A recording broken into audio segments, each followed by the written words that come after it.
There we go. Hello, everybody. Okay, let's try this again.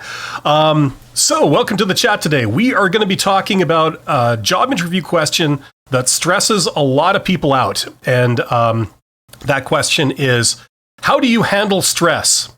And like I've said in other videos that I've done about this question, this is not a very good question to be asked. You have to be on your defensive because this is where they're really trying to probe and see if there's any red flags about you. So we're going to get into that today. We're also going to go beyond, and we're going to talk about the job interview experience in general and what's going on, and employment in general, and some of the topics surrounding that. So hopefully you will stick with me. Now, let's see. I see a couple of people in the chat. We've got Ricardo. We've got Christine. So hello to everybody who's joined. And it says that there are 10 people in the chat. So hello and welcome. I'm still very new at this live stream thing, and I'm a little unsure myself. So just bear with me if it gets a little rocky. Whoa, that's jumped up to 21. Hello, everybody. Welcome. Thank you for being here. And I'm starting to recognize some people. We got Remo. Remo says hello. Hello, Remo. Yes, we're going to get into it. Now, everybody's favorite topic. How do you handle stress? Now, I'm feeling stress right now because it's really weird. Having done a lot of public speaking in my life, I don't really get that nervous anymore. But for some reason, I'm nervous when I've been doing these live streams. I guess I'm just out of my comfort zone. And that is a common element for people, especially when you go to a job interview. That's kind of the signature. You're out of your comfort zone. Usually you're not on your own turf. You walk into somebody else's building. Everything's unfamiliar. The people are unfamiliar. And you feel like you're under a very uncomfortable microscope. And, nerves and nervous energy, that's kind of the name of the game. So conquering that is simply a matter of practice. A lot of people have asked, how do I get over the nervousness? How do I start to do better because I feel more comfortable? And my answer to that is always practice.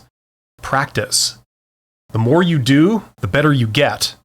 Put it this way, the more you do, the more you know what to expect. So when you know what to expect, there's two things that happen. Number one, you can plan for it. Okay, you can sort of in your mind, you can practice little mnemonics and things that help you get out of certain situations. Also, when you get into the situation, you go to the interview and you're starting to feel nervous, you're starting to feel maybe a little bit panicky or any of the other kind of emotions that happen. Then, because you recognize it and you have in your head kind of a library of how you responded before and how it went, that helps you maybe draw on that library and be able to overcome the situation. Yeah, somebody says breath work. Brock says breath work. That's right.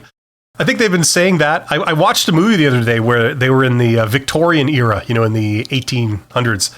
And, they were about to go on stage and same problem. They were nervous. So they were like, just breathe, in, out, like that kind of thing. And I know that medically that's supposed to work. That is supposed to do something. But I don't know about you guys, but that's not really done a whole hell of a lot whenever I've tried it. I have tried that before, like many years ago or something, and it didn't really seem to do anything. So, but they say it's good. So there you go. You could do some yoga, do some jumping jacks. That'll break the tension. Okay, so hello to everybody. We're going to talk about how do you handle stress. Now, this is a common question. I don't understand exactly why this is a common question. I think it's more tradition than anything else. But they ask you several questions in a job interview that are standard. Things like, tell me about yourself. Why should we hire you? What are your strengths? What are your weaknesses? Why did you leave your last job? Where do you see yourself in 5 years? The future question.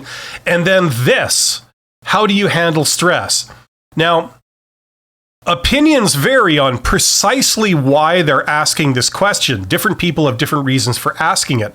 Sometimes it's because they're trying to see if there's a problem with you handling stress and pressure. Okay, that's one reason that they ask it. Another reason is because they want to see how you respond. And if you give a weird answer that suggests a red flag, like you're not being honest, or you're saying something that's blatantly not true, or something like this, that's a way for them to expose that.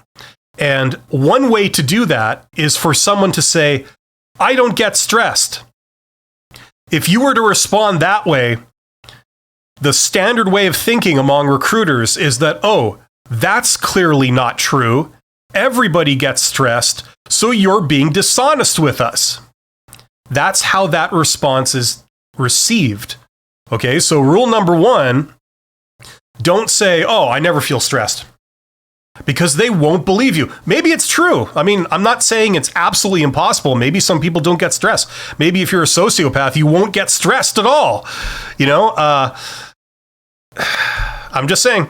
But don't say that, because they will take it to be a bad answer. Okay, so that's kind of rule number one. You can't say, I don't get stressed. Now you see where this is going, right? The only other answer than I don't get stressed is I do get stressed, right? Now, you can see the danger of starting to talk about how you get stressed. They're considering you for a job, and they're wanting to see how you handle stress, and you start talking about, oh yeah, I get stressed quite often, and it's a real problem. And in the past, I've had these stressful experiences, and I've had to do all these, mitigating things to manage the stress. And it's a real concern of mine, and blah, blah, blah, blah, blah. So you're now going down a rabbit hole of you giving them negative information about you. This is the danger. This is where this question can be a trap. So there's a lot of clever answers out on the internet. I've seen a few of them. I'm sure there's a lot more, but this is the problem with it. Now, who do we have here? We got Philip and Andy. Jumping up and down. Awesome. Yes. And a 1 and a 2 and a jumping up and down. Go and see the movie Rock and Roll High School. It's a classic. Okay. Take it from me. I know. They have a scene where they do that. You got to do those kind of exercises, right? Preferably in the interview. And if they wonder, just kind of, just downplay it. Yeah, this is a real problem with the question. It's a trap to get you to talk about negative things. It's very similar to the other standard question, what is your weakness? Now they've got you talking all about how you failed and how you're no good at things and how things are problems for you, right? And they're thinking, yes, we're uncovering who this candidate really is, right? They're not just sitting there lying to us. Now we're really getting to the dirt. This is another question like that. That's why you got to be on the defensive, okay?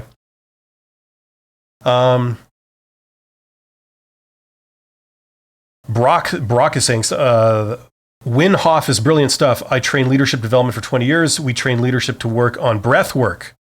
Okay. Good stuff. Yes, there's like the physical stuff, and I'm sure there's the mental stuff. So yes. Anyway,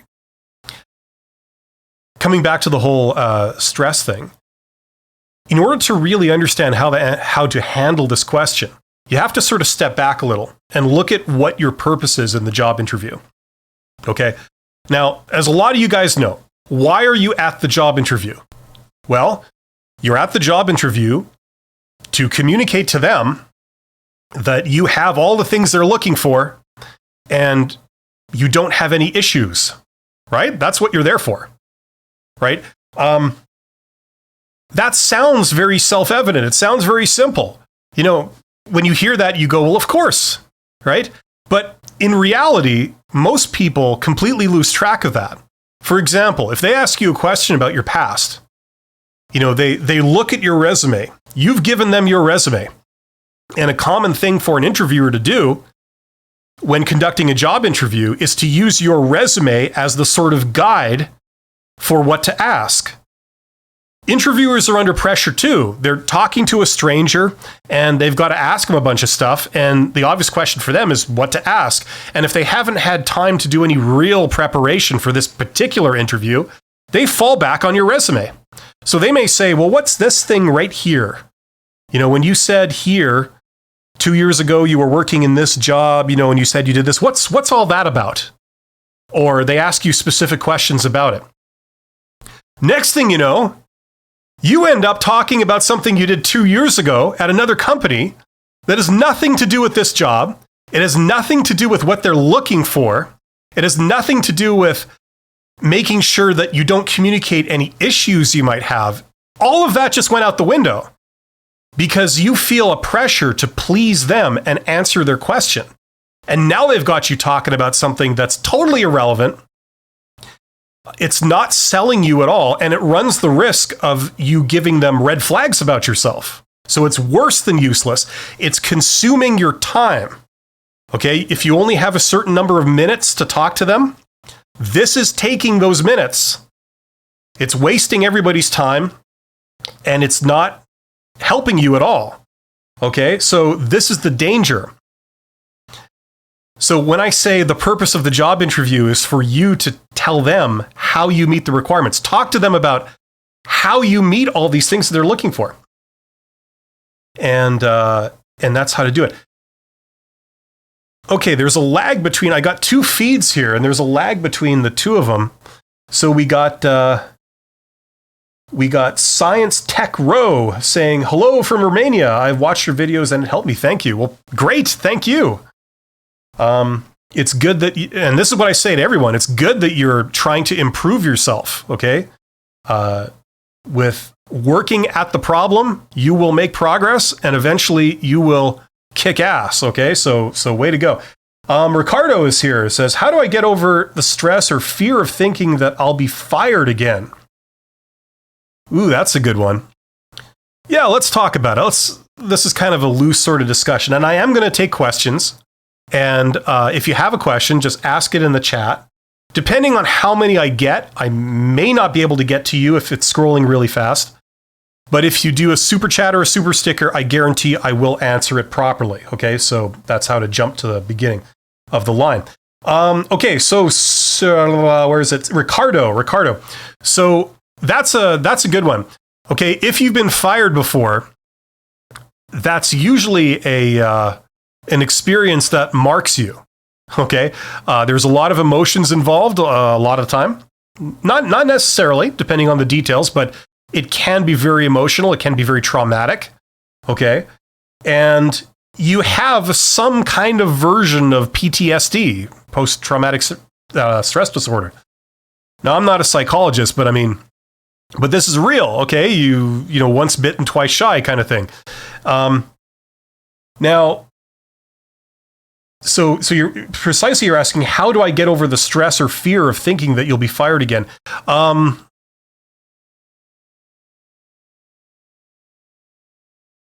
Keeping in mind that I'm not a psychiatrist, what I can say is that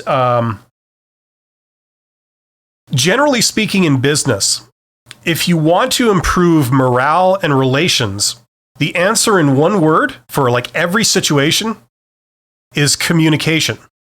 Okay? So, if you fear that your immediate boss is the one that may terminate you, okay, something that will really help is having a good relationship with that particular boss, okay? If, on the other hand, you fear that the company at a much higher level may lay you off and a bunch of other people off, okay, that's a little bit different. But if you are worried about your immediate boss terminating you specifically, okay, what you can do is you can make sure that you have a good relationship with your boss. How do you do that? You communicate with them, okay? You say hi to them in the morning. When there's an opportunity to have like a little exchange with them, hopefully on a daily basis, you do that, okay? And you make sure it's positive. Okay, if you want to get along with people and you want to have positive exchanges with people, no matter who they are, okay? First of all, you make it about them, not about you, okay? A lot of people make this mistake. They go up to someone and they talk all about themselves. You have any friends like that? That they come to you and they talk all about themselves all the time, right? You try and tell them stuff, but they just keep talking about themselves. That's not the way to endear you to somebody else, okay? If you want someone to be interested in what you have to say, I know this sounds bad, but you ask about them. Because there's nothing more that people want to talk about than themselves. So you go up to them and you ask them about them. And you ask them about the things that they want to talk about and they are thinking of, that's on the tip of their mind, like what they're having to deal with that day, or some of the issues that they have to deal with. That will be at the forefront of their mind. And it's also flattering when somebody shows an interest in something about you, right? We all feel that. If someone comes up to you and says, like, how are you doing today? How's this thing going for you? What do you think about this? How did that turn out for you? Do you have any thoughts on what should be done or how things should go? People enjoy getting these questions. It's flattering. It makes us feel good, and it makes us like the person that's asking the question. So that's one thing you can do, okay? One thing you can do. It's not the only thing you can do, but it's a good start, okay? Have a good relationship with your boss, if possible. I know sometimes that's easier said than done. I know there's some really nasty pieces of work out there that happen to be placed over us. Sometimes that's just how it goes. But as much as possible, that's an immediate thing that everybody can do, and that will help. Okay. Let's see here. Science Tech Road. Johnny Walker. That's a good name. You got an icon of a little baby there, so that's even better. How to answer the stress question. Oh yeah, thanks to Johnny for keeping me on task here.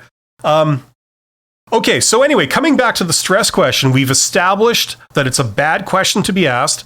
We've established that it's a bit of a rabbit hole you can fall into that will get you to disclose negative things about yourself that are going to count against you when they decide if you move on to the next stage of the interview, like you pass the interview. Okay? So the conclusion is that we don't want to engage with this question any more than we have to. It's a trap. Anything we can do to end this question quickly and safely is good. Okay?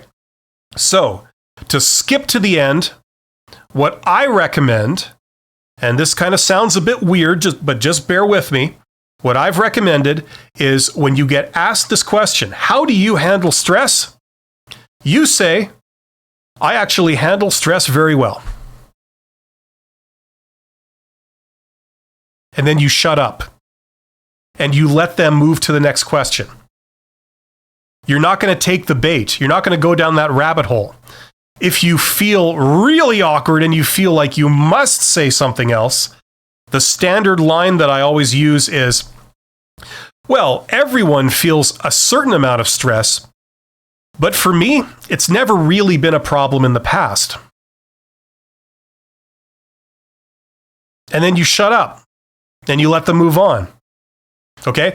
You've answered the question politely. You've technically, given a proper professional answer to it, but you haven't given them anything that they would consider a red flag or a problem about yourself. Okay? And that way you can get back to answering questions like, why should we hire you? Which is you telling them how you meet all the requirements, how you have everything they're looking for, and how they should hire you. Okay, that's what your purpose is in the job interview, is to get back to talking about how you have everything they're looking for. And showing off your professionalism, showing off how charismatic you are, showing off your communication skills, and so on. Okay, you don't want to be talking about how you're not the right person because you've had all these problems in the past, right? That's not good. Now, some people don't like that answer. They think that's kind of silly or rude or whatever. It actually isn't. It does require you to have to hold your nerve a little bit, because if you have a tendency to talk, like God knows I do, okay? Like, let's say you're a little bit like me. And I mean, that's awesome, okay? Like, I see great things in your future if you are. But if you feel like that need to keep talking, to fill the silence, you're going to have the discipline to just stop and let them move on, okay? Let them fill the silence, not you, okay? That's the best thing. You just avoid the entire issue, okay? We have Olive. Olive says, your videos have helped me get to round 3 in the interview process for an operations management position. Thank you. My pleasure, Olive. I'm glad that it's working out for you. You obviously have some skills.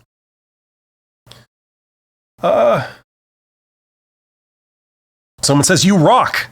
Thank you. I don't know who you're talking to. You could be talking to me. If you are, thank you. I do rock. You can tell by my shirt and my hair. Fantastic. That's awesome. Yes. Okay. Oh, Min Min. I recognize Min Min. You were here last chat. Hello again. Yes. So there you go. So that's kind of the stress question. I know that's kind of over very quickly, but that's all there is to it. This is one of several questions that they ask you that are kind of like, it's like a trap. They're setting a trap for you, where the only way to sort of answer what they're looking for is for you to give them reasons why they shouldn't hire you.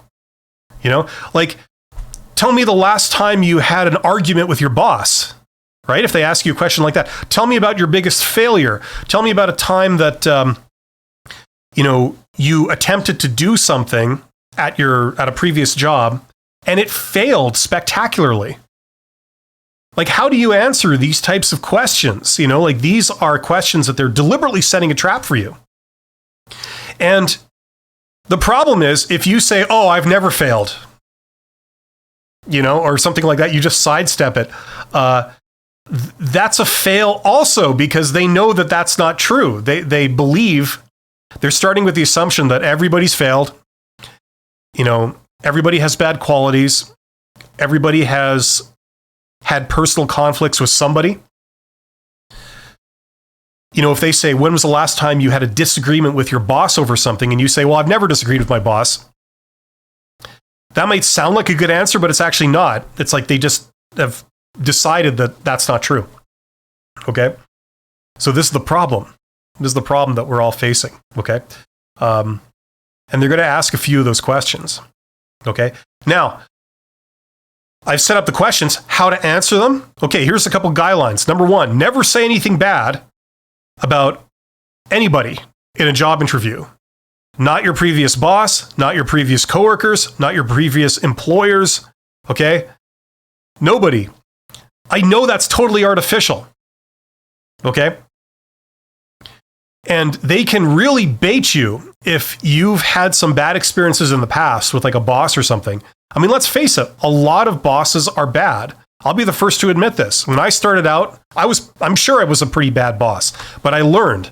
But I've seen many other people that, in my opinion, are bad managers, bad people managers. And I've heard from a lot of people, students and people on the YouTube channel. There's a lot of bad experiences out there. And they're going to ask you about that. They'll say, tell me about the time that, you had a problem or there was an incident or whatever. And you're going to just be dying to tell them, because it's fresh in your mind. It's something that just angers you. It's a source of a lot of stress, a lot of frustration. And here's somebody asking you about your incident, and you want to give it to them straight. That's a trap. They're setting a trap for you, because the moment you start bad-mouthing a boss or a company or even a coworker, you fail, you lose, you failed the interview. They will not select you to move on, because if they only know a little bit about you, and what little they know about you is you saying, oh, I didn't get along with this person, they were a jackass, I hated their guts, and then even if you get emotional about it, that's a big red flag. That's pretty much a deal breaker right there. Okay? So these are some of the traps that they set, okay, in job interviews. And you guys know I've done this before, but there's a lot of other YouTube channels and a lot of other sources of information. Most of them, I think, are done by recruiters. Recruiters will advise you how to get a job, right? And some of them are really good, but some of them are really not, because the problem is there's a conflict of interest. A recruiter telling you how to get round a recruiter is a bit of a contradiction in terms.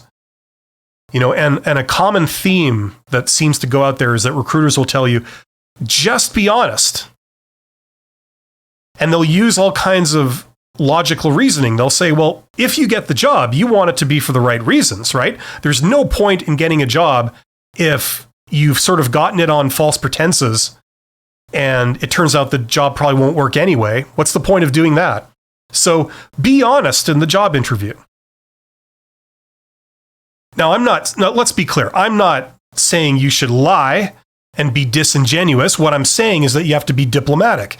It's a negotiation. You don't lie outright, but you don't disclose everything. Right? Have you guys seen the United Nations or anything like that, where they all get together, all the countries get together and negotiate? It's like, that's a sort of heavyweight championship of negotiation and diplomacy, right? They're very guarded.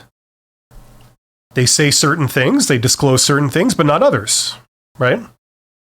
It's not that necessarily, maybe it's a bad example. I want to say it's not that they're lying. Maybe sometimes they are, but they shouldn't be.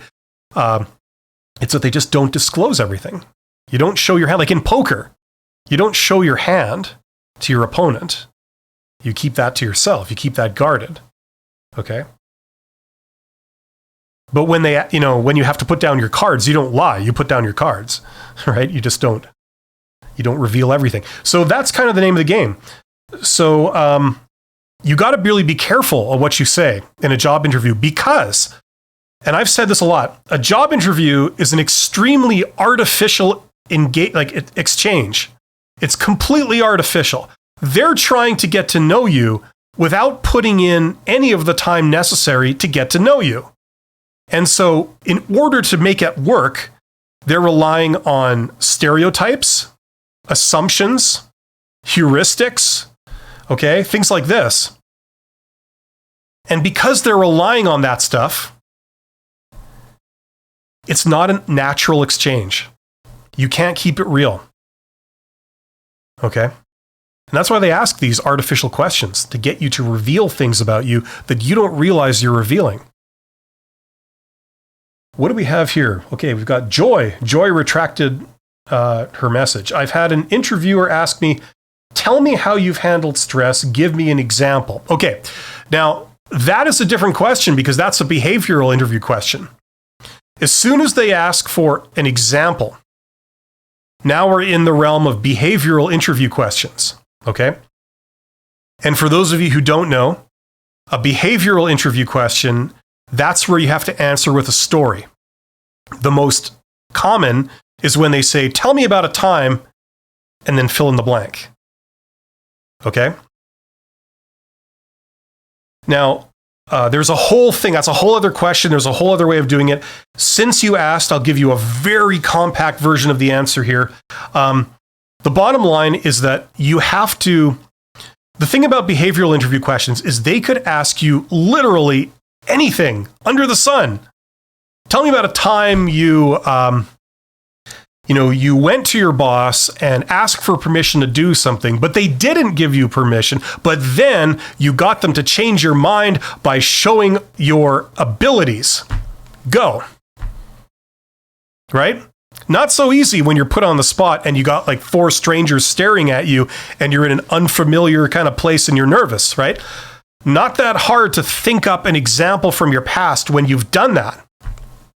And if you answer, I haven't really done that, that's bad too, right? So the way to answer those questions is before the interview, you prepare yourself. You go down your resume and your entire history, and you think of several stories from your past, okay? Maybe some of your most shining moments, and some of the moments that were bad, but you reversed the situation and you handled it well, okay? Different people disagree on exactly how many of those stories you should come prepared with. I would say 10, okay? 10 of your best accomplishments, 10 of your, I wouldn't say failures, but things that went bad, but you managed to reverse and put like a positive spin on, okay? And you rehearse those, you prepare those. So you have a library of 10 incidents, 10 stories in your head that are good for you, that you've rehearsed. And when you go to the job interview, any behavioral interview question they ask you, okay, no matter what it is, you're going to pick one of those 10. And you're going to use that as an answer. Okay? You might have to phrase it a little bit different depending on exactly what they asked you. But basically, that's what you're going to answer. It's right on the tip of your head. It fits the question. And it's immediate. And that impresses people. You're never going to be stuck for an answer. You're never going to think like, oh my God, what a, geez. You're never going to do that. It's going to be professional. It's going to be immediate. It's going to be an immediate answer. And that leaves a great impression. So obviously, I mean, there's a little more to it, but that's a wholly different question. So hopefully that gives you enough. I've done an actual proper video on how to answer behavioral questions. I've actually done a couple of them. The format that's a good format to use when you tell your story is the STAR format. I've talked about that. So check out those videos. Just go to my channel and check out behavioral interview question or the STAR method. And hopefully that'll help. Okay, we got a whole slew of comments coming in. Min says that's awesome. Himi says love your videos. Thank you very much. I'm glad they're doing some good. Brock says, we train all our leaders to watch all your videos. Wow. That's awesome. Thank you. That's flattering too. How to interview is not often trained well. You provide great real insight. Yeah, I have no idea why people don't actually train people properly. I think it's either people in education as a general rule kind of don't really have a lot of real world experience. That might be a reason. Another reason is I think there's a conflict of interest. They don't want to give you the hacks to the system lest you hack their system, I think that's also a factor sometimes. I've had an interviewer ask me, tell me how you've handled stress. Give me an example. Yes, we talked about that. How to manage interview with current company after quitting job. Sometimes companies want to change your decision about leaving them. Oh, so they're trying to like woo you back? Is that kind of maybe what you're talking about? If that's the case, I would think that would be a good situation to be in. If you quit your job and they're trying to get you back, usually that's probably the best job interview situation you could hope to be in, actually, I think.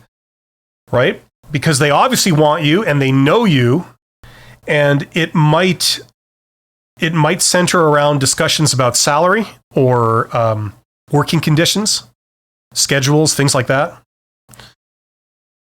I think at that point they're going to use less of these psychological tactics and more just let's cut to the chase and let's talk terms. So that might be a good situation to be in. And just to give you some kind of an answer to that, the best way to do it is, first of all, before you enter into any kind of communication with them, at least know your position, know what you would accept and what you wouldn't accept before you even start talking to them. Okay, don't go in and see what they offer and then think about it in real time while they're staring at you. Don't do that. Have it worked out in advance. What is worth your while and what isn't.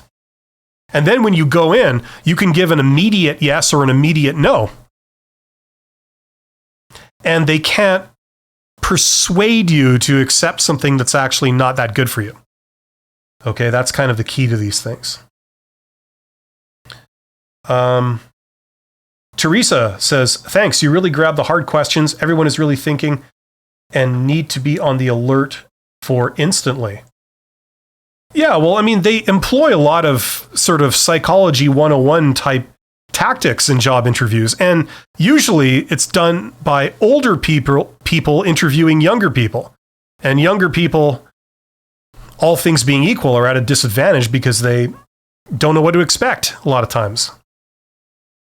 And I've seen people that think they're just so clever in coming up with these pseudo-innovative job interview questions that are just silly, and they think it reveals all kinds of stuff about you. It doesn't. It just annoys everybody and doesn't reveal anything.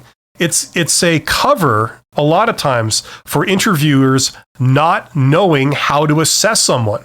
It's actually very hard to assess somebody. It's not something you can train someone with a 1-year certificate in HR. It takes decades of experience, and even then, it's still hard. That's the challenge. That's why this is a pseudoscience, and this is, it's a numbers game. It's like sales. It just boils down to the more opportunities you have, the more interviews you go to, the greater chance you have of passing one of them. And you do your best, but it could go both ways, almost independent of you sometimes. And you can't really congratulate yourself too much, and you can't really, I think this is a song lyric or something, but not to berate yourself. You can't really berate yourself too much because it's more based on random probability, and it's based on their biases and expectations than it is on your abilities. That's the reality that you're walking into. Johnny Walker says, good stuff. What if you have no experience? Oh, that's a great question. That's another can of worms that's like a huge topic. Okay, there's several things you can do. When I advocate for people getting a job on the hidden job market, yes, the hidden job market. Shh, don't tell anyone. It does exist. In fact, I saw some article the other day. They were talking about how 80% of jobs are not posted. And that's true. Where are those jobs? They're in the hidden job market. The job exists, but they just haven't posted it publicly. Okay? A manager somewhere wants to hire someone. Somebody who runs a warehouse needs another person to drive a forklift. They need another warehouse worker. So they're looking for a warehouse worker. If somebody walked up to them and said, hey, I can drive forklift. I'm looking for a job and I'm a great worker, that manager might hire them, right? The job exists, but the job hasn't been posted publicly. So how would you ever hear about it, right? That's the hidden job market. All those jobs are called the hidden job market. If you get to higher level jobs, they intentionally don't post them publicly. Because if they do, they're going to get 10,000 applications. And the problem is you just don't know any of these people. And the job is important. You need to get the right person for that job. It's not a situation where like anyone will do as long as they, show up, right? You need to get the right person. So getting 10,000 applications from people you don't know doesn't do any good. And then there's jobs that, people just are too lazy to post. And it's expensive and time consuming to write job descriptions, hire recruiters, have the job posted, filter the applications, et cetera, et cetera, et cetera. It's easier just to say look, my trusted right-hand person here, they highly recommend someone that they're personally vouching for. So I'll start interviewing them and see if they work out. And if they work out, I just save myself the entire process. Is that fair? No, but it's true. They give them a chance because they know about the job. They don't hire them because they know about the job. They give them a chance. So if you have no experience, what can you do? Well, what you can do is you can tap the hidden job market, okay? Now, the way that works is because when you do this, you're not getting hired based on your experience and your credentials and your accomplishments. You're not getting hired because of your resume. You're being given a chance because of what you have demonstrated. You have demonstrated that you are professional. You have demonstrated that you are persistent. You have demonstrated that you've taken the initiative to contact them. And if you contact them in a professional way and in a way that they enjoy dealing with you, they like, hey, this person is really polite and they're saying the right things. So you're not getting hired based on a resume. You're getting hired based on the things you've just demonstrated. And if you're professional and if you have initiative and you have persistence and all those other soft skills, they'll give you a chance just based on that. And the other advantage is they're not getting 10,000 people doing it, contacting them like this. They're only getting 1 or 2 people, maybe, contacting them like this. So already, you don't have nearly as much competition for this job. You've just sort of gone to the front of the line. And you've got a shot now, right? So anyway, it's a huge topic, but that's kind of one thing you can do, okay, if you have no experience. The other thing you can do is, depending on what your profession is, what your occupation is, you can make your own experience, okay? Like we talked about this the last live stream I did. Basically, I was saying, like, you guys are all on YouTube with me, right? We're all on YouTube.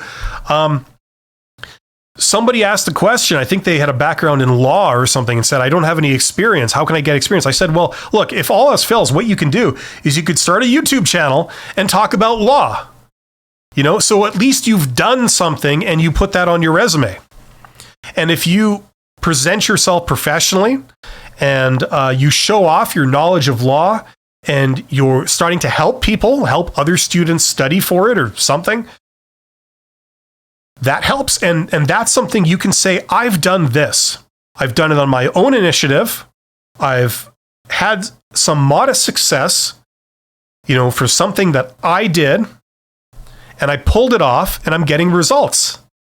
That obviously shows that, I have certain qualities. And if anyone ever wants to verify it or see more of a demonstration of you, they can go to your YouTube channel. Any recruiter or hiring manager, if they really want to see, a demonstration of your abilities, go to your YouTube channel, watch a bit of one video, right? So depending on what profession you're in, you don't have to wait until someone says it's okay for you to do something. You can do something on your own. You could do volunteer type work. You can do like an independent, like an entrepreneurial type thing. It may not make money at the beginning, but that's not the goal here. The goal is to show off your abilities. Okay? People who do stuff that's visual, like if you're a designer, it's great for them because you can do your own work, like in a portfolio, and bring that to the job interview. So if they are not really sold on your talking a good game about yourself, you could open your portfolio and here's a sample of my work. You could have it on your phone, or you could have a physical hard copy or something, right? Like, I don't have any experience, but I've made my own experience. Here's a sample of my work. Here's what I've done on my own. So if you want a preview of how I can act as an employee, here it is. So that's something else you can do. Okay, so So there's many things you can do. It's just that there's nobody explaining this stuff. And it does require a little bit of initiative. This is the problem. The school system, the educational system, I'm not universally knocking it, but one of the disadvantages is that it teaches people to conform. It teaches people not to do anything until, before you get approval first. The problem is life doesn't work that way. I mean, everybody here knows if you really put forth a big effort in a job search and apply for a lot of jobs and take a lot of interviews, you will probably succeed before somebody else who doesn't really do that. They don't really apply for a lot of jobs and they're too picky and, they, for whatever reason, they don't take a lot of interviews. Right? So if you have the initiative to go out and make these opportunities, you will be rewarded. Okay? So don't be fooled by perhaps the conditioning that we've all had in the educational system. You can't just stand and wait for your turn to be called if you're trying to get a job. You have to take the initiative, to do things. And there's many things you can do. The standard thing is what we're talking about here. Applying for jobs and getting interviews. That's the standard, the lowest common denominator. There's a lot of other things that are more advanced that tend to work better, but they require a little bit more skill and a little bit more effort. But those, if you can do any of those other things, those are the things to do. Christine says, my favorite question is, what's your favorite cartoon and why? Yeah, that's an example of what I was saying earlier, these pseudo-scientific questions. It's so revealing. Who would be the best candidate when you ask them that? And I'm not even going to try to give like a recommendation on how to answer that. Just make up a cartoon. Superhero. I like the superhero Captain Old Man. That's my favorite superhero. I've read all 478,632 issues. And, he's great. He's inspirational. He has to hurry up to get there so he can be tired and mumble something. As you can tell, humor is not my strong point. Teresa says, if your future boss in an interview offers to train you himself on a new program that you've never done before, can that really be a good thing if you haven't had enough time to train on your own? If your future boss in an interview offers to train you himself on your program, yeah, that can be a good thing. I mean, assuming that it's not creepy or something. If you go to an interview and when you say your future boss, that means the hiring manager at the interview is offering to train you. Like assuming that they're going to hire you. Is that kind of the idea? Then, yeah, assuming they go through the proper protocol, in order to train somebody, you got to hire them first. So if they're going to give you an offer letter and do it all properly, sure, yeah, that's fine. And if it gives you a regular interaction with your boss, that is good. Okay, that's a very good thing. But if they're proposing some weird kind of thing where they're offering to train you, but they haven't given you an offer letter yet and stuff like that, that would be weird. Okay, that would be a red flag. Especially if they leer at you when they say these things. Okay, so depending on details, it can be really good, but they have to do it properly. Steven says, thanks for all the help. I got an interview today for a site manager position. However, it's only being offered as a temp position right now. Should I approach it any different? Well, listen, if they've said it's a temp position, have they given you an end date? That's the big question. Because a lot of times things are literally temporary, where it's like a term position, or it's temporary until a certain event happens. Like somebody returns to work from sick leave or, something like that, right? So if they give you more details as to when the end of it would be, that would signal that it's like truly a temp position. Otherwise, it could not, in fact, be a temporary position. They're just trying to do like a version of probation. You know, if you work out, they will turn it into a permanent position. They have no end date in mind. Okay? Should you handle it different? That depends entirely on what other options you have right now. Okay? If you have other jobs that, you know, you think they might give you an offer, that might affect if you pursue this or not. But if you don't and you need a job, obviously you're going to take it. But yeah, temp position is another one of those code words that can mean a variety of different things, including it's not temporary, it's permanent. It's just that we want to communicate to the person that if they don't work out, it's, you know, they will be let go, kind of thing. Okay, so Christine says, I said Bugs Bunny. Yeah.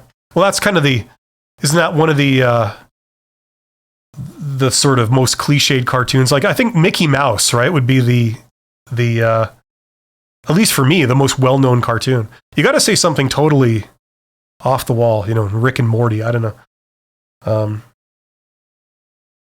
Yeah. Say Captain Canada. Apparently there is a Captain Canada. There, you know, like there's a Captain America, right?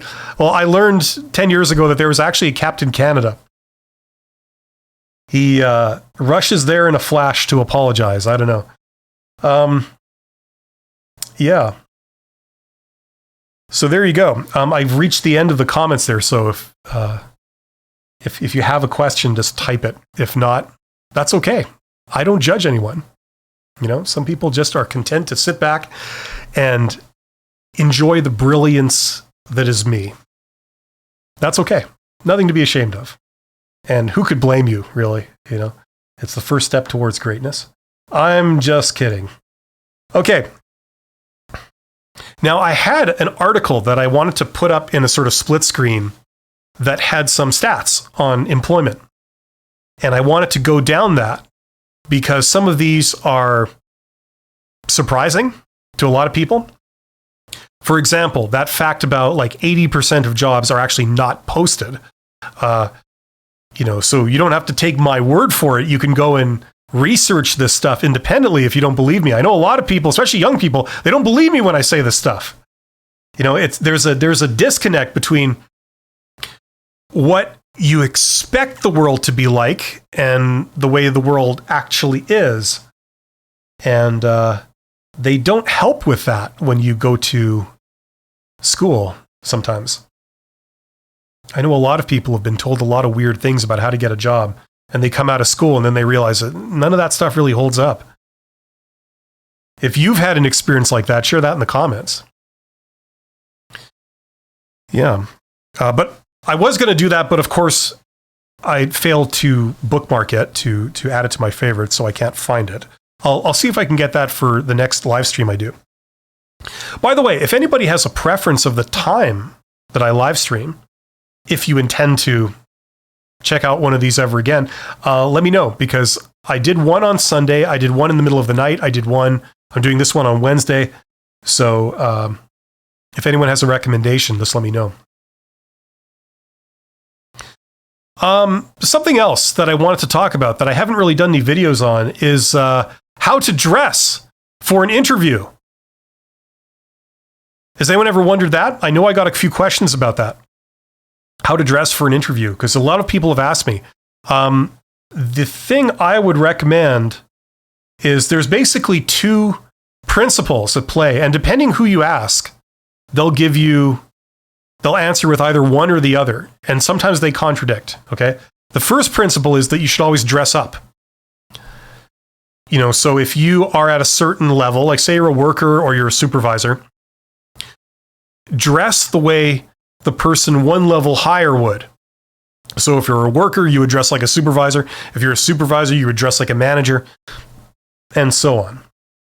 Okay, the idea is that the most dressed up they're ever going to see you is at a job interview. Okay, so that's one principle. And if you ask a lot of people, how should I dress for the interview? That's what they'll say. Other people will say the other answer, which is that you should dress like them. So thanks to the magic of the internet, a lot of times you can go on the internet and you can do an image search and you can see pictures of how people dress at that company or that organization. And you know what I'm talking about? Like if you go to a bank, everybody's in, sort of business formal. They're in ties, and there's some people even still wear the 3-piece suits. I like 3-piece suits, but that's a thing of the past. Other companies, you go there, they're all in turtlenecks and jeans, right? And that's the thing. You don't want to dress up in turtleneck and jeans if you're going for a bank interview. You don't want to dress up in a 3-piece suit if you're going to work at some, hip young startup, right? So dressing up is not necessarily the answer. It helps if you look like them. And the logic is that when you get there, you look like you fit in. You just look like you belong in that place. Okay, so that's the reason behind it. Okay, so when anyone asks me this question, I would recommend you go and do an image search. See if you can do an image search for that company or that organization. If you can't, do an image search for that industry if you don't know. And you replicate that basically. And if there's any doubt, the default is to just dress up a little bit, okay? If there's some uncertainty, just err on the side of dressing up a little bit, okay? Depending on the type of work you are, some people, they go to work and everybody wears golf shirts. Like if you're in customer service or you're like a technician or something like that. Do you show up in a t-shirt? No. Do you show up in a suit? No. You sort of wear like a golf shirt. It's sort of like a halfway kind of thing. You work maybe in a place where they do industrial work, but you work behind a desk. So how do you dress? Do you dress like a knowledge worker, or do you dress like, like a place where you're going to get dirt and grease all over yourself? People don't know. So these are the principles to defer to. Okay, I haven't gotten any chats in the last several minutes, so is that does that mean technical problems, or that just means everybody's bored? Or does that mean everyone's just mesmerized by my brilliance? That has been known. I'm just joking. Yeah, so does anyone have any other questions about the stress thing? Because I basically answered. This was a short one. This doesn't require a 2-hour explanation. And if anyone has any more, I'll be happy to answer more. But if you want the full shebang-a-bang, like I always say, the full story, consider checking out my course. I've got a course called the Get Hired, and the link is in the description. If you want the sort of step-by-step, beginning to end, how to get hired, that's what that course is. And I have another one called the $100 MBA. I got to plug it sometime. For $100, you can learn everything that you would learn in a Master's of Business Administration. And the reason that's possible is because there's no tests, no evaluations. You basically just get the books, the same books that you would have in a university program, and you read them. And it's great because you can go as deep as you want, or you could just get an overview of everything if that's all you want. You do it entirely on your own terms, on your own schedule. You don't have to worry about writing assignments or doing tests or anything like that. You just learn for the pleasure of learning. And this can allow you to improve at your job. It can open doors for you for your career, not because the credential is that important, but because you gain the knowledge and you do things that will result in more success for yourself so you can get promoted and that kind of thing. Okay? So if that's of any interest to you, check out the link in the description, the $100 MBA. I also want to thank everybody who's joined as a member. I got a couple more members this week. So I think I'm now at 20, something like that. But my members are awesome. My members get an extra video every week. So that's what you get. And I prioritize your questions and things like that. So you do that by clicking the join button. I think it only works on the desktop. It doesn't work on your phone, just on the desktop, I'm told. But yes. Okay, how to deal with a toxic boss. That's Red Zone. Red Zone wants to get right into it. Well, there are myriad and varied opinions on how to deal with a toxic boss. All the way from leaving your job to sort of patching up the relationship with them. And there's everything in between. Now, I just want to say, in my experience, there's just some people that you can't reach. You can't create a workable relationship with these people. It just doesn't work for whatever reason. Usually because of them. But I will say this, some bosses, certainly not all of them, but some who appear toxic, they're not actually toxic. They're just under an insane amount of pressure, and they've been given basically some impossible requirements to meet. And we all have a breaking point, and we all have the point where once we're stressed out and upset and angry, we can't help but show it. You know, despite our best efforts to be reasonable and have an even temper and all this kind of stuff, we all break at some point, and that is sometimes what we see. So we have a boss that's rude and they don't want to listen to you, and and it's not because they're a nasty person, it's because they're just under an insane amount of pressure. So if there's a chance that that is the case, there may be ways of dealing with that. And once again, it starts with communication. Okay? If they ask you for something, a great thing to start is to say, like, if you could help me understand perhaps why you need it done that way, then I could maybe help, and get them to sort of start talking about, like, what they need and what they've been told they have to do.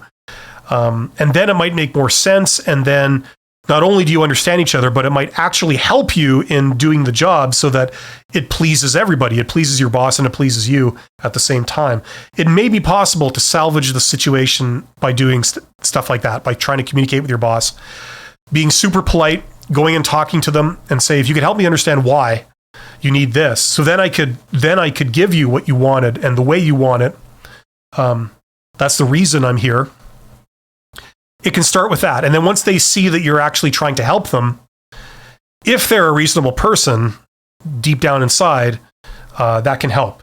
Now, having said that, okay, that's certainly not going to work all the time. Okay, sometimes people are it's just a lost cause. And there's other ways too. I mean, you can force people's hands, if you're part of a union and all this kind of stuff, there's all that stuff. But that's not really a way of dealing with it. That's a way of sort of forcing things.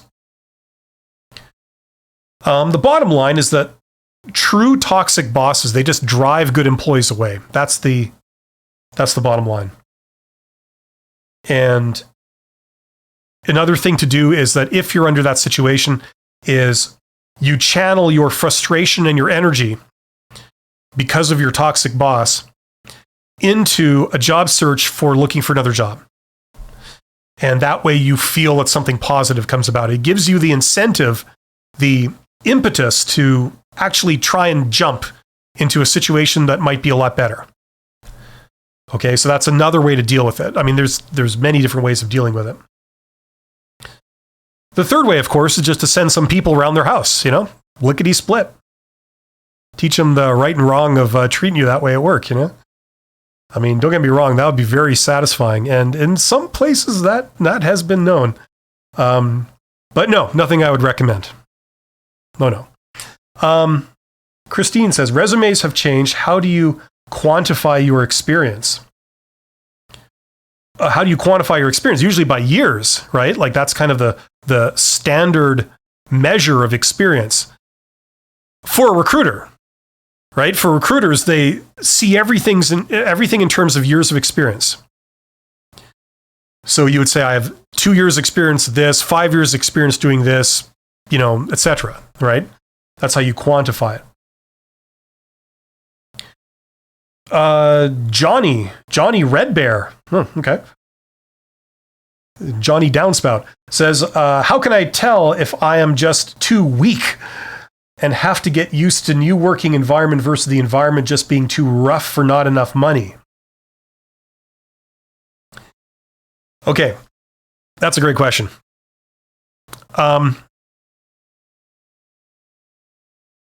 Okay, there are some situations where you just can't get out of. There has to be a certain toughness to a job. If you want to be a police officer, for example, you got to deal with certain things, and that requires your ability to deal with those things. And if you can't, like if you just can't, it's just no amount of gritting your teeth and bearing it and getting on with it. No amount of that is working. You're just gradually turning into a wreck of yourself. Then a change is needed. I mean, I'm not a psychologist, but obviously it's not going to lead to great things. Okay. Now, having said that, there are some things in life that, like a lot of you guys know, that it can be a shock at the beginning. But if you just bear with it for a little while, you can overcome that. You can get acclimatized to it. You can learn the ropes. You can gain acceptance if that's an issue. And you end up thriving. You end up winning, okay, if you just persist a little bit, okay? It's very hard to tell one of those situations from the other. It's hard to tell if it's a no-win situation or it's something you just got to stick with for a little bit, okay? So if it were me and I had to advise someone on this, I would say put a time factor on it, okay? Say 1 year, okay? If you've just taken a job as a police officer, or something hard, okay? You're working with a bunch of jackasses. It's very tough. It's physically demanding. It's mentally demanding. And you don't know if you can hack it. If you want to try and make a success out of it, if you still want that to happen, give yourself an arbitrary amount of time. For me, I would say about a year, if you can make it that long. If it's not working at the end of a year, then you're out. Okay? Then go somewhere else where you have a chance of enjoying it more. Okay? But you decide the time limit. Okay? Like it's hard to give people advice and a blanket sort of advice that works for everybody. But that's what I would say. Okay? It's very hard, especially when you're young, to tell the difference between just a bad situation that you should just get the hell out of or something you should stick with because it does get easier. It's very hard to tell. If you have anybody else you could talk to, anyone that's in that industry, like maybe a family member or a friend, or, I assume from your question, you don't have a coworker that you're really close to that you can talk about these things. If you do, open up to them and ask them about it, see if they recommend anything. But in the absence of that, I would say just put a time limit on it. And in the meantime, if it makes you feel better, you could just casually start looking. Because when we have options, we feel better. We don't feel trapped. Having options gives us power. Okay? Especially with the toxic boss thing, you don't have to take it. You've got another option, right? Even if it's like something where you apply for jobs just to see what the response is, and you get a very good response to a lot of applications, that can make you feel better. Okay? So that's what I'd say about that.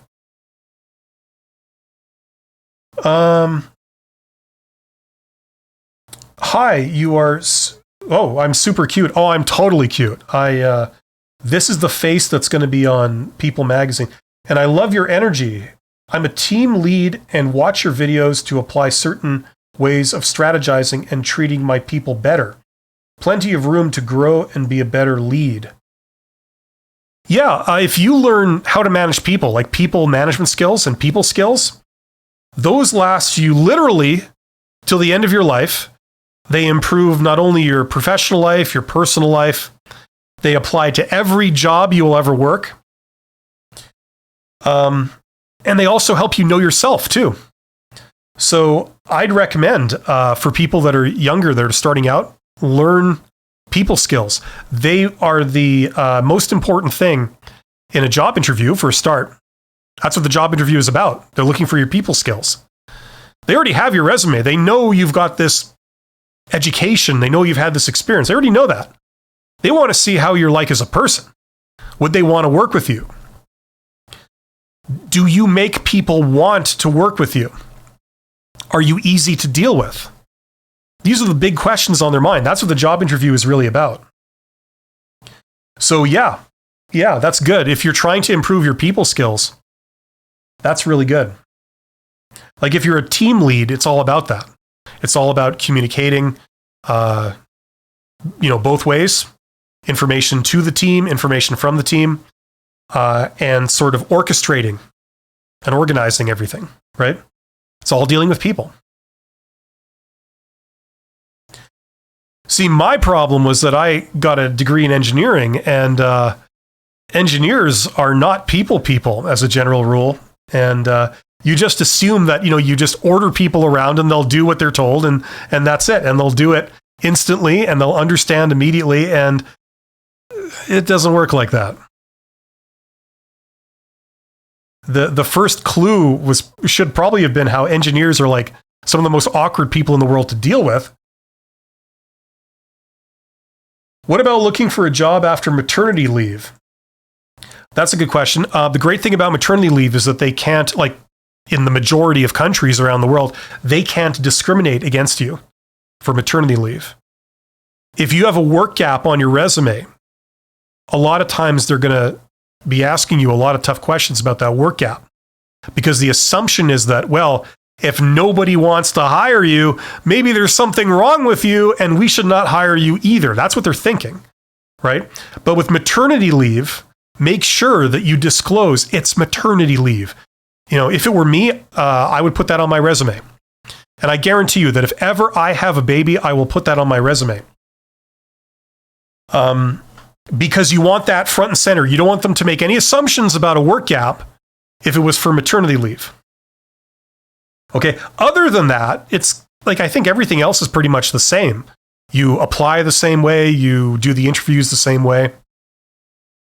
Okay, but you can definitely disclose maternity leave, and you can disclose it over and over again, and it shouldn't be any problem. Okay, now there may be a hypothetical risk. It might be hypothetical for some people, real for others, but it's the fact that if you're obviously at that age where you're having kids, there may be a tendency for some employers not to want to hire you because they might assume that, well, I don't want to hire this person, then have them go off on maternity leave again, right? That's kind of a thing. But here's what I would say. I'm sure there's a lot of people out there that will give you a very sophisticated answer on that. But here's what I will say. I don't think you can really mitigate that risk because it has nothing to do with you. It has to do with these people and their paranoid assumptions. Okay. And you have no control over that. And if they eliminate you for that, it's probably not a bunch of people you would want to work for anyway. Okay. You would not thrive there. You would not enjoy it if that's how they think. And they're signaling how they think by giving these decisions. So at the end of the day, I don't think you really have to worry about that too much, hopefully. Okay? It's not something you should tailor your behavior to. Okay? But then again, I've never gone through... I've taken paternity leave. I did take that once, a long time ago, when I had my first kid. And I was lucky because the country I'm in, Canada, they give paternity leave. So it's like the husband gets time off so he can stay home and help the wife. That was the idea. And I'm sure all those husbands are totally helping their wives. They're not sitting on the couch watching TV, drinking beer. No, of course not. To think. Red Zone says, I agree with that engineers thing. Oh, so you've met them. I sympathize with you. Thank you so much. How to turn being a mother as an advantage rather than a disadvantage, organizational skills, etc. Look, you and I know that if you're a mom who's dealing with kids, you're running a household, that's not for the faint-hearted, okay? I mean, that takes not just several skills, but it takes endurance. You are always on, okay? You have to understand, home economics. You have to understand organization. You have to understand scheduling. You have to be on top of a million things at once and be multitasking. That's quite a skill.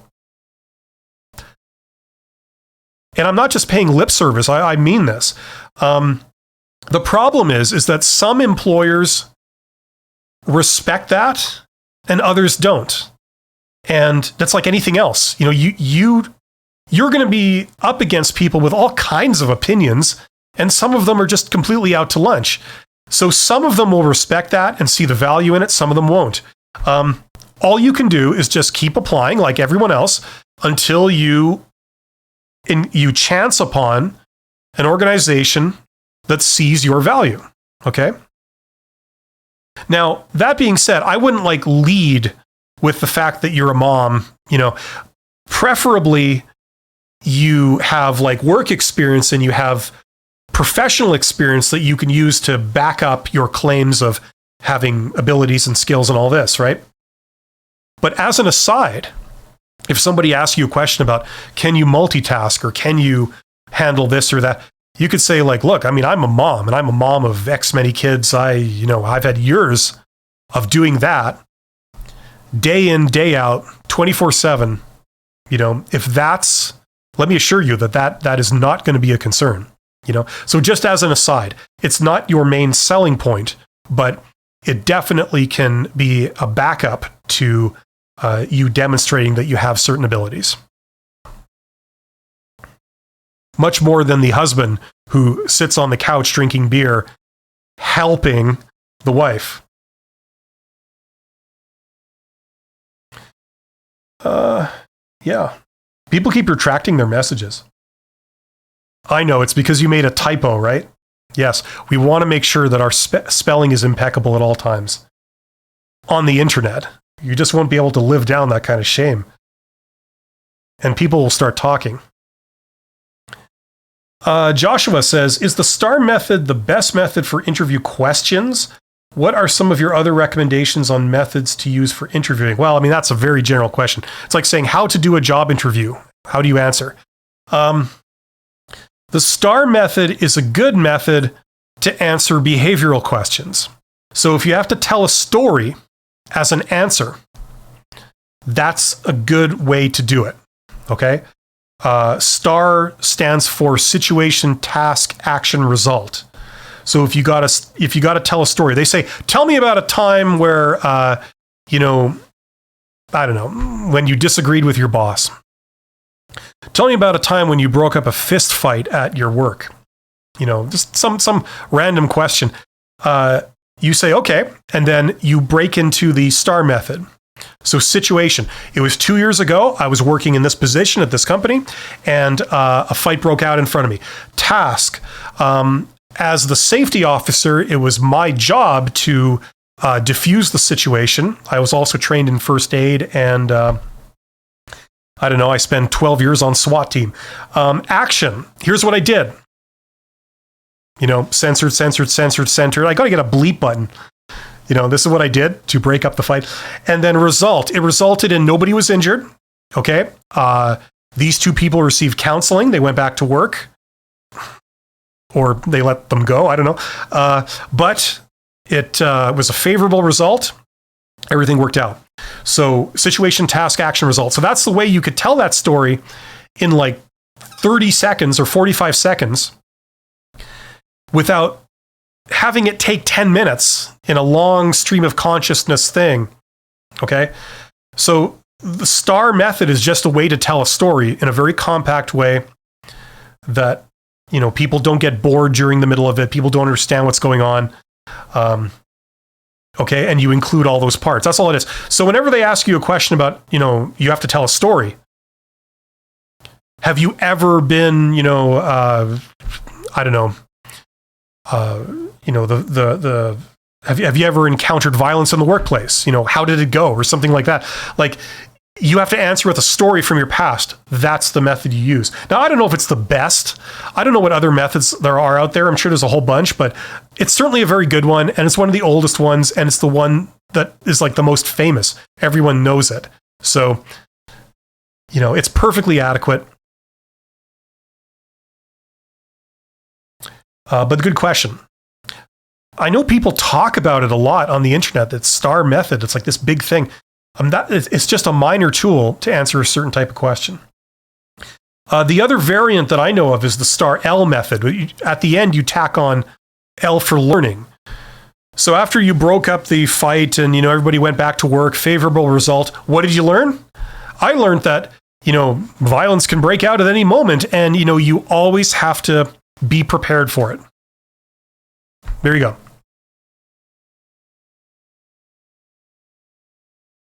Yeah, live your life with that life lesson. Violence can break out at any moment, when you least expect it. I'm sure you'll live an enjoyable life with that principle right in your heart. And good for the workplace, too. It's the founding principle of employee relations for the 21st century. I'm just joking. But hopefully that makes sense. Okay, we seem to have gotten to the end of the questions there. So yeah, I want to make a very important distinction when we come back to stress. Somebody asked the question that they can ask you, tell me about a time when you got stressed, right? That is a completely different question to being asked, how do you handle stress? Because if they're asking you about a time when you had to handle stress, like a specific time, now you have to tell a story. Okay? And that's a behavioral interview question. And just for the record, as an aside, I'll give you the Cliff's Notes. Here's the answer. You pick out one of those stories that you rehearsed, probably one of your success stories, and tell the success story, right? You could use the STAR method, situation, task, action, result. But you weave in the fact that, it was very stressful. It was very stressful. Felt a lot of stress doing it, but I succeeded. Positive result. I was commended. What did I learn? I learned that, despite having a little bit of stress, it doesn't really matter. You just get on with it. Things work out, and you can succeed. Like whatever. And it's a good answer. Okay. And you've told them a success story about yourself. You've showed off your abilities, right? You see how you weave that in there. That's why we do this. Okay. So when they ask you about a story where you were stressed, that's no longer this question. That's the behavioral interview question, where you give the default answer for a behavioral interview question. You pull out one of those 10 stories.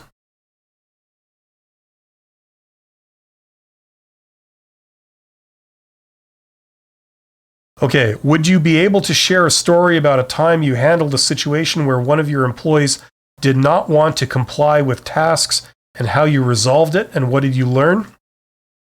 Like, are you talking about me personally, or are you talking about a question that you would be asked? About a time you handled a situation where one of your employees did not want to comply with the task and how you resolved it. Well, once again, for everyone here, what type of question is this?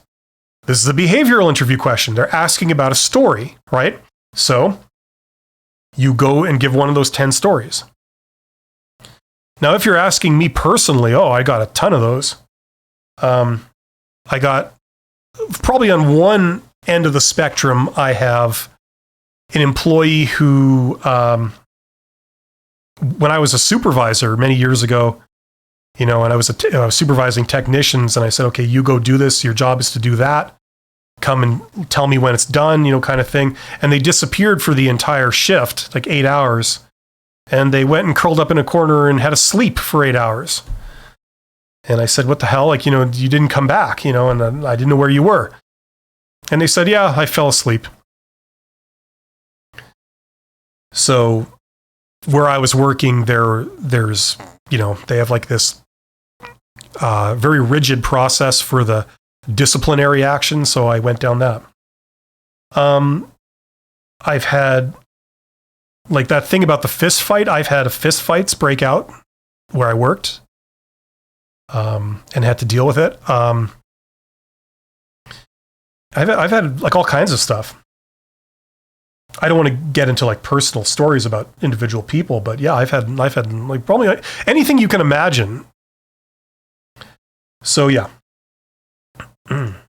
Oh yes, you personally, yeah. Well, but the standard thing is like, okay, for non-extraordinary things like that, usually organizations have some kind of process, okay, for handling this kind of thing. If you're a manager, a lot of times you get trained in this. And what it is that if you don't comply, that's called insubordination. And usually the first step is some kind of verbal encounter with them, where you basically go to the person and say like, okay, 2 hours ago, do you recall me telling you this? What did you understand, from my instructions? What did you understand the instructions that I gave you to mean? And then they say, like, maybe there was a miscommunication. A lot of time, it's just a misunderstanding, okay? Especially if you have good employees. And I've had a lot of good employees. A lot of times, it's just they misunderstood what you were asking.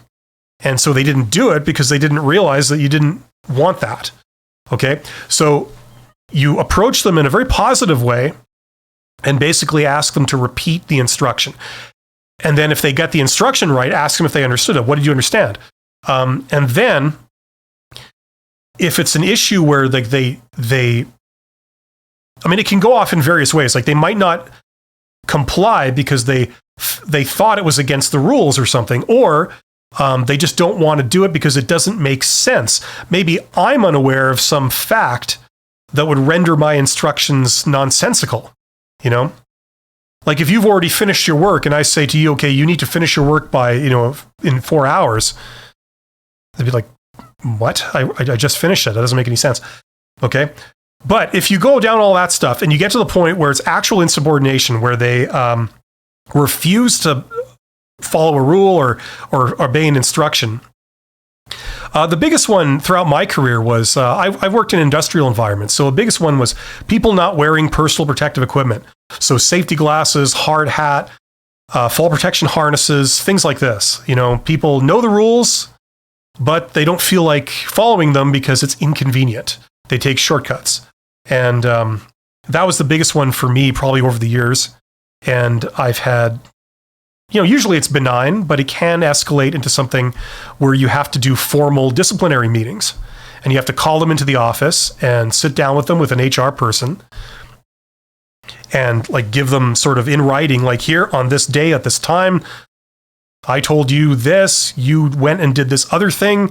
I came back, I checked, you still had not done this thing. I told you again to do it. I came back half an hour later, I observed you didn't do it, blah, blah, blah. I spoke to you in depth, one-on-one at this time, blah, blah, blah, just bureaucracy, right? That's usually how these things work, in serious environments. If you're working at a lower level in some construction company or something, they often don't do it this properly. They just yell. If you're dealing with a lot of people that don't have a lot of education, like supervisors and managers, they tend to yell a lot. And, if you're protected by a union, when people can't technically do things, they can't change your job and they can't discipline you, the one thing they can do is be a jerk to you. And that does succeed in putting some pressure on somebody, even when officially they can't put pressure on them. I mean, there's all that political stuff. And quite frankly, I haven't dealt with that stuff for years, and I'm glad because I didn't like that. No one likes that. Unless you're a sociopath, in which case it's a hobby. It really is. And I've met a few. Let's see here. Oh, wow. Well, thank you for sharing. You're the best channel on YouTube. Well, thank you. Thank you very much. for the matter at hand. Thank you very much. That's very kind of you. I appreciate that. How do you answer an interview question like this? Explain how your experience matches the job requirements using high-level concepts only. Talk to me about the self and the gestalt. You know? Well, look, here's how I would answer it, okay? The default thing to do that I would do, if it wasn't for that last part where it says using high-level concepts only, okay? The default thing I would do is go down the requirements and say, you know, as I understand it, you're looking for somebody who, and then, you know, has 5 years experience in this, has this particular qualification, has experience doing this. And I would go down each of those and say, you know, give them an example of like, I have that credential. You want 5 years experience with this? I have 6, you know, something like that. Or I have 4 directly, but I have been in this other environment where I basically have had indirect experience that for another 3. Something like that, right? You speak to each one. But the high-level concepts only, I wouldn't really change my answer too much with that. I would just then talk in generalities, okay? So if they want someone with welding skills, just as an example, if they don't want the details, they want high-level skills, you could say, well, I've done that type of activity in an industrial environment, you know, and that's, as I understand, what you have here and what you're looking for. So, I mean, hopefully that's high level enough, right? You know, so just do the default thing where you speak to the requirements and just tweak it a little bit as you go, and avoid getting into like real finicky individual nitty-gritty stuff. That's how I would handle that. They think they're so clever when they ask these, you know, these variations like, ooh, we're going to really throw them for a loop if we tack this on. They won't know what to say, you know, and then we can see their true self. It's just, it's funny. It's funny to me. Do you think that people do this at the executive level? Of course not, because it doesn't work. But you got to play this game. Everyone has to, especially when they're young, especially when they're starting out. You got to go through this kind of baloney. You got to get past these people to get the job. And then we see that this stuff doesn't matter. It's out to lunch. It's not connected with the work you have to do or the real abilities you need to do it. Everyone knows this.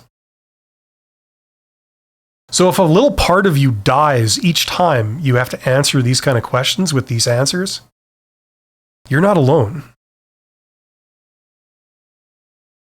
Great question, Joshua. It's been a curveball for me in the past. Yeah, I can understand. This question was derived from a process improvement lean position. Okay. Well, if it's a lean position, you might want to use lean concepts in your answer. That would be a demonstration of your understanding of lean. You might want to talk about the 7 deadly wastes or 5S or, you know, like all that stuff, you know, Kanban, Kaizen, you know, the whole deal. If you can weave those are general concepts, right? They're not specific. I mean, maybe some of the 5S stuff might be very specific, but, you know, so if it's a lean position and that's sort of the undercurrent of the whole job interview, yeah, I would definitely talk about, you know, you're looking for someone with 5 years experience in welding. Well, I've had 5 years experience doing that in an industrial environment. And the way it was done was that we employed, you know, an inventory management system with the welding equipment, you know, consistent with eliminating the waste of movement, you know, and that ran through everything we did. You know, something like, I don't know, I'm just making this up as I go along, but it would be an answer. You'd be saying things that they're looking for, and you technically answered the question. So how do I handle the stress of getting rejections after reviewing my resume? I've been asking and getting feedback back on how I can improve my resume. Great question, Min. They will never give you feedback, not honest feedback. for the same reason that recruiters won't tell you how to hack the recruiter system. Listen, don't worry about getting feedback. I mean, it doesn't hurt to ask, I suppose, but don't be surprised if they never, ever give you any real feedback. Now, to your second point, getting rejected is very stressful. Everybody's feeling this, okay? There's a couple of things you can do, okay? First of all,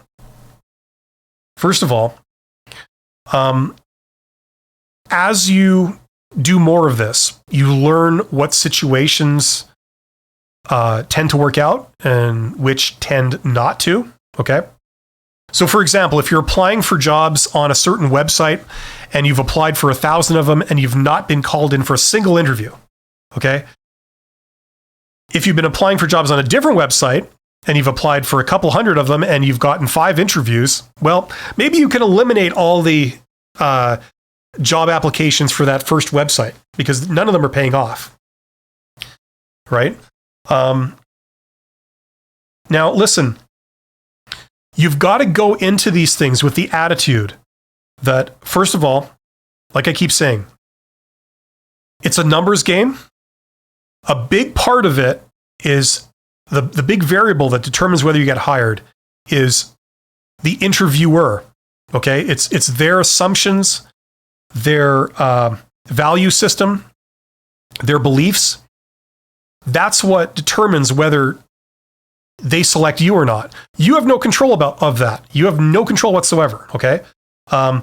It's a numbers game, okay? If every time a salesperson tried to sell something and that customer walked away without buying anything, if that salesperson then went through like a whole soul searching of process of rejection and depression, it wouldn't really work, okay? The focus for you should be creating as many opportunities as possible. So if you get rejected for one, don't sweat it.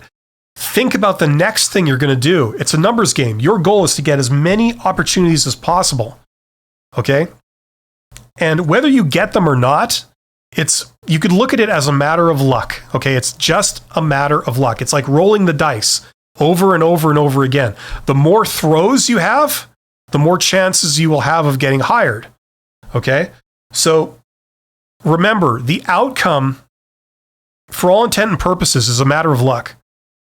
You improve yourself as much as you can, do your best resume, do your best applications to the best of your ability, but beyond that, don't sweat it, okay? I know that doesn't really help itself, but knowing this can help you not take the rejection as hard, okay? That's just how it goes. And I think we all start out by like really being emotionally attached to being rejected, especially when it's done in a very rude way. There's a lot of recruiters that just, they have no business dealing with people. I don't know who put them in charge of dealing with people, some of them, but they have really no business dealing with people because they're terrible at it. And communicating to someone that they didn't get the job is a classic example of this. A lot of them have absolutely no idea how to do that properly. And it shows. They end up, being real jerks about it too. So that's the only thing you can do is just keep thinking about the next opportunity. And just assume that everything you do, chances are you're not going to get it. It's a long shot. But if you keep taking long shots, eventually it will happen. Yeah. So there you go. Listen, I just want to wind this down, but that's a great note to wind this down on. This process, like I said last time, this process is never easy, okay? You run the risk of depression. You run the risk of being rejected so many times that erodes your self-confidence and it makes you want to stop the process. If you're feeling that, number one, you're not alone. Most people are feeling that. Number two, this is temporary. Number three, it is artificial, okay? You will probably never feel as low in your professional life than when you're trying to apply for jobs. You're at your weakest, okay? You're self-confidence is at its most fragile. Okay, but it is an illusion. The reality is that things are a lot better than this. It's just that they seem really bad because you're being rejected for stuff. Okay, persistence is the key, and there are many methods of getting a job. If you've just been employing one method, and you've been doing it for a while and have not gotten a lot of success, consider investigating the other methods.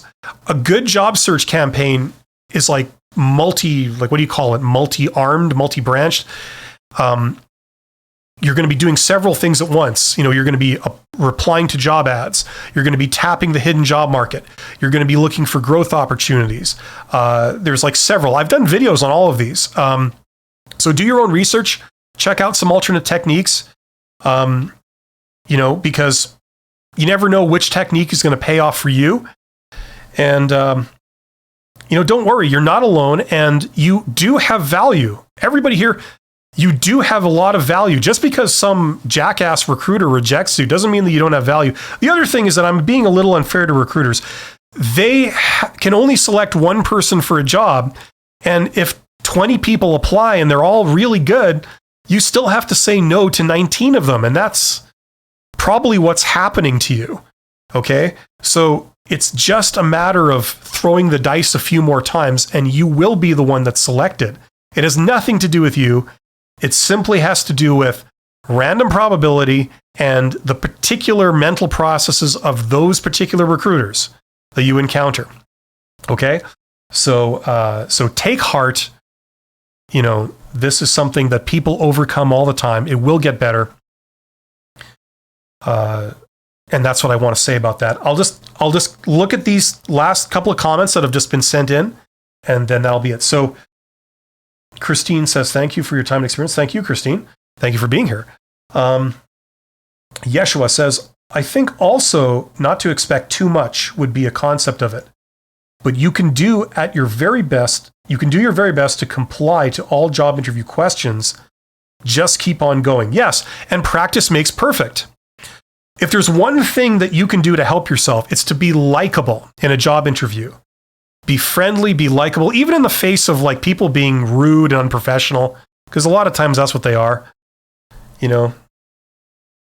Recruiters are very, I don't want to use the term privileged, but they're used to people like not calling them on how rude and unprofessional they sometimes are.